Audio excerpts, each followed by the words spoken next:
this is my advice to anybody who's feeling restless in their job, if they're in social impact or not social impact. A lot of this is the same advice.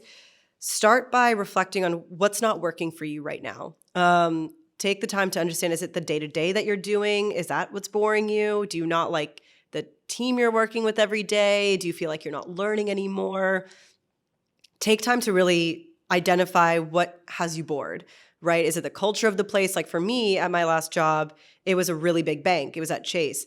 And Chase is a really bureaucratic place. And there was nothing that I could do to make Chase move faster in terms of how they operate. That was never going to happen. So when I realized that that was the thing that was making me bored, I was like, okay, that's out of my control. And now I understand maybe I need to look outside. But maybe what's making people bored in their jobs or what they're not happy with can be controlled already. I also think that there's, particularly in like bigger places, or actually at smaller places if they have the budget and bandwidth to do this, but maybe there are projects you can get involved with like at your existing place that will get you more excited. So I always say the first step is to like pause and think about like what's going on, like why am I feeling the way that I'm feeling and what is in my control, what could I make some changes on? And if in that you're like, it's becoming clear to you that, okay, I just need to like a full on switch, then I think the next step is talking to people, right? I think talking to people and hearing how they've built their careers, what their day-to-day looks like why they're energized by the work that they do. Even if you talk to someone and you, after that conversation, you're like, yeah, I definitely don't want to do that.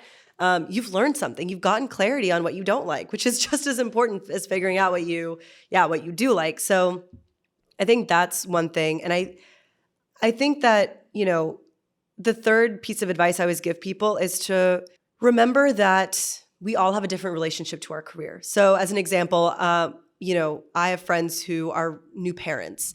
And when I talk to them about how they think about their sense of self in relation to what they do every day in their career, it changes dramatically. So for a lot of them, their main self-identifier was that, oh, this is my job. And now for them, they're in a headspace where my self-identifier is that I'm a parent. And what I do day to day is like, whatever, right? So I think part of it is, shifting the relationship we have with the career version of ourselves. And thinking about how you can engage on issues you care about, maybe outside of your job.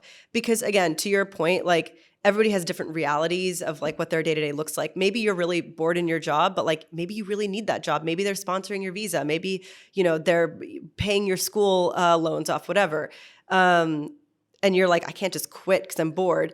Redefining your relationship with your job and thinking about other ways to tap into things that you care about, I think also is really important and should be part of the conversation we're having.